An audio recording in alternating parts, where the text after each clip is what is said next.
भारत का संविधान, लोकतंत्र और आरक्षण पूरी तरह से खतरे में है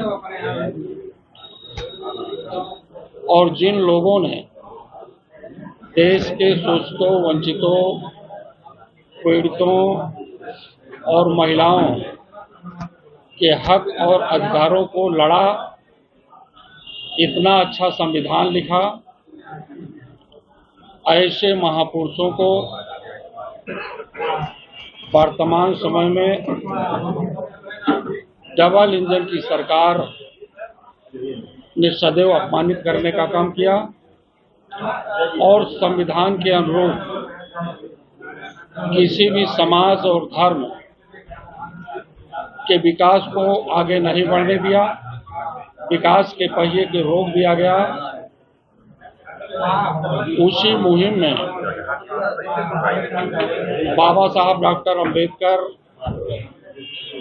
के आदर्शों को लेकर, डॉक्टर लोहिया जी के समाजवाद को लेकर, धरती पुत्र मुलायम सिंह यादव ने उत्तर प्रदेश की ही जनता के साथ नहीं, पूरी देश के उन वीर सपूतों के सम्मान के लिए भी बड़ा काम किया। ऐसे नेताओं के सपनों का भारत बनाने की जो संकल्पना संविधान में रही है, उसे गिराया जा रहा है, अपमानित किया जा रहा है। उसी संदर्भ में समाजवादी पार्टी के राष्ट्रीय अध्यक्ष आदरणीय अखिलेश यादव देश में सामाजिक न्याय के राज्य की स्थापना चाहते हैं और सामाजिक न्याय के राज्य की स्थापना के लिए सभी पीड़ित, वंचित, शोषित समाज के लोग अपने हकों और अधिकारों को प्राप्त करने के लिए किसान, मजदूर, नौजवान, महिलाएं, सभी लोग अपने घरों से निकलकर सामाजिक न्याय के राज्य की स्थापना के लिए मजबूती से आगे आकर के काम कर रहे हैं। हमें उम्मीद और पूरा आशा और विश्वास है कि 2027 के विधानसभा के चुनाव में उत्तर प्रदेश की ढोंगी सरकार खत्म होगी और बाबा साहब डॉक्टर अंबेडकर जी के मंसूबे पर समाजवादी पार्टी की सरकार बनेगी और आदरणीय अखिलेश यादव जी उत्तर प्रदेश के मुख्यमंत्री बनेंगे।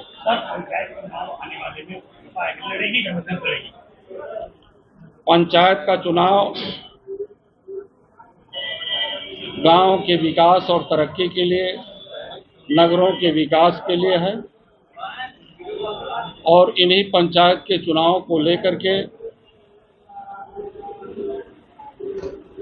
समाजवादी पार्टी के नेता धरती पुत्र मुलायम सिंह यादव जी ने त्रिस्तरीय पंचायत के चुनाव में आरक्षण की व्यवस्था दी, जिसमें सभी धर्म, जाति, वर्ग और महिलाओं के लिए भी आरक्षण दिया कि ये भी अपने सम्मान के लिए आगे आए और त्रिस्तरीय पंचायत के चुनाव में इनकी सहभागिता पूरी हो। पर ये वर्तमान सरकार आरक्षण के साथ बराबर अनदेखी कर रही है। क्या कहेंगे? भारतीय जनता पार्टी कोई पार्टी नहीं है, कोई विचारधारा नहीं है, ये सांप्रदायिक लोग हैं। ऐसे सांप्रदायिक लोग देश को बिगाड़ने के लिए किस स्तर पर उतारू हो जाएंगे, ये समाजवादी पार्टी के लोग नहीं जानते। जगह जगह अकेले चुनाव लड़ेंगे कि या फिर गठबंधन से लड़ेंगे? इंडिया गठबंधन लड़ेगी? हमारे साथ चुनाव वही लड़ेगा जो बाबा साहब डॉक्टर अंबेडकर के संविधान को बचाने के लिए आगे आए। लोकतंत्र की हत्या करने वालों का मुंहतोड़ जवाब देने के लिए जनता के बीच में जाएगा। आरक्षण बचा रहे उस खेल के साथ जो पार्टियां इस विचारधारा से आए कि उसी के साथ समाजवादी पार्टी का अलायंस है। अपना दल के प्रदेश अध्यक्ष इस्तीफा दे चुके हैं और उनका शर्त ये है कि जो मुझे टिकट देगा उस पार्टी को हम ज्वाइन करेंगे। क्या समाजवादी पार्टी उनको अपने में लेगी, अपनी पार्टी में? हमें उनके शर्त को नहीं मालूम है, लेकिन इतना जरूर मालूम है कि संविधान को धोखा देने वालों के साथ थे। उनके समझ में आ गया है कि संविधान को धोखा देने वालों के साथ नहीं रहेंगे, संविधान के बचाने वालों के साथ रहेंगे। मोदी जी ये कहते हैं कि हमारे शरीर में सिंदूर, हमारे खून में सिंदूर दौड़ रहा है, इससे क्या कहना चाहते हैं? देश की जनता समझ चुकी है कि किनके मन में सिंदूर है, किनके मन में देशभक्ति है, किनके मन में राम भक्ति है। अयोध्या के लोगों ने बड़ा उदाहरण दिया कि राम भक्त कौन है। इस देश का सबसे गरीब आदमी राम भक्त है, और वो राम भक्त इन भोगी सरकार को हटाने के लिए 400 का भंडाफोड़ वहां की जनता ने कर दिया, और समाजवादी पार्टी के कैंडिडेट्स और देश प्रसाद जी को देश की पार्लियामेंट में भेज दिया।